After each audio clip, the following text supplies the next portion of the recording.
Tutorial number 3, Using the Whiteboard. Certain homework problems have diagrams or pictures which can be difficult to express through words alone. Some examples. A physics problem might have an electrical circuit diagram. A chemistry problem might have a molecule or a Lewis dot structure. And a mathematics problem might have several formulas containing sigma notation, integral signs, or basically any other kind of notation that would be difficult to express through words alone. So the whiteboard feature, which is part of the relay2me service, was designed to address this kind of situation.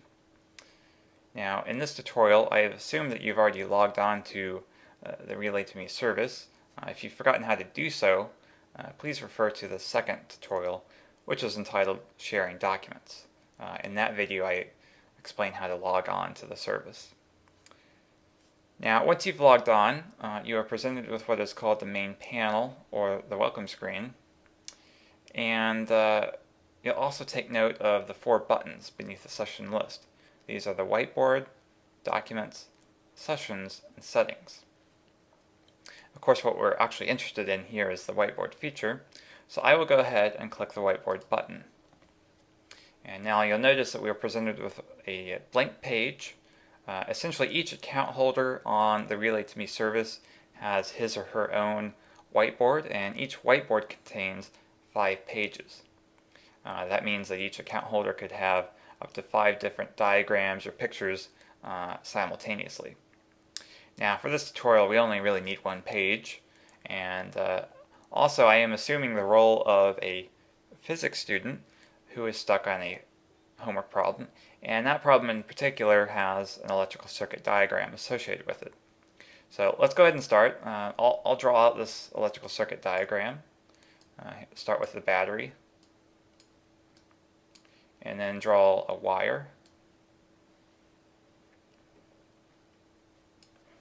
and a diode,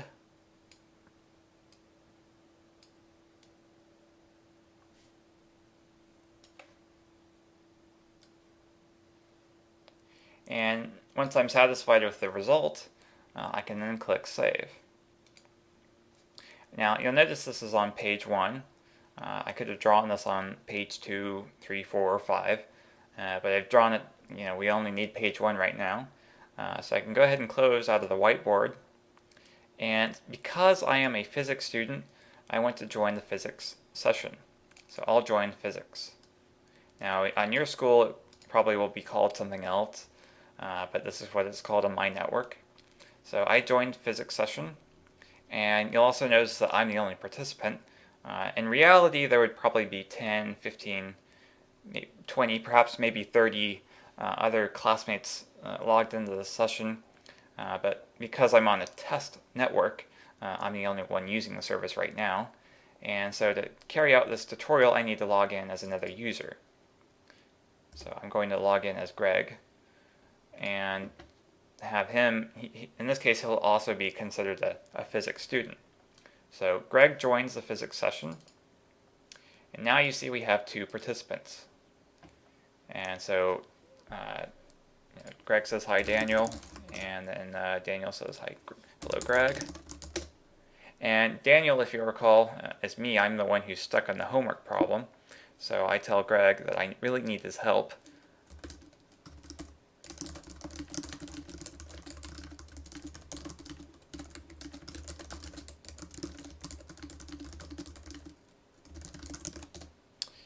And he also says, please take a look at what I have drawn so far. So Greg now knows that there's something of interest to look at on Daniel's whiteboard. And at this point, you also, you only know how to draw on the whiteboard. So the next question is, how do I view someone else's whiteboard? So this is the next step. So Greg needs to view what Daniel drew. And in order to do that, in order to view someone else's whiteboard, you need to first right-click on their username, and this brings up a menu of options, and you'll notice one of these options is View Whiteboard. So if I click that, then Greg basically now has in front of him Daniel's whiteboard.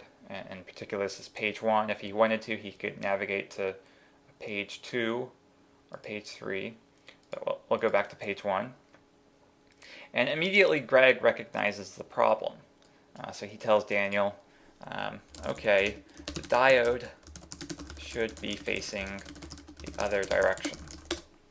And if Greg wanted to do so, he could also draw that part out himself. And so this is a really neat feature of the whiteboard. Rather than having to draw out the whole diagram again, Greg can go out to his whiteboard. So again, remember that this is Greg's whiteboard, so page 1 is blank on his. And then he has Daniel's whiteboard, which he can then drag and drop over to his.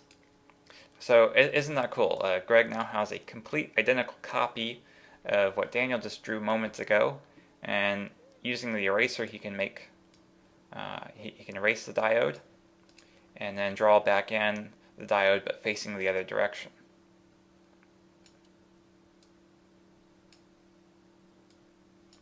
And once he's done with that, he clicks save.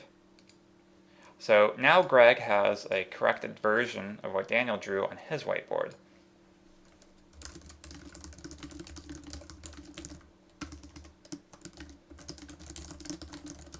And then Daniel says, okay, I need to view what Greg drew. And so again, to view someone else's whiteboard, you right-click on their username.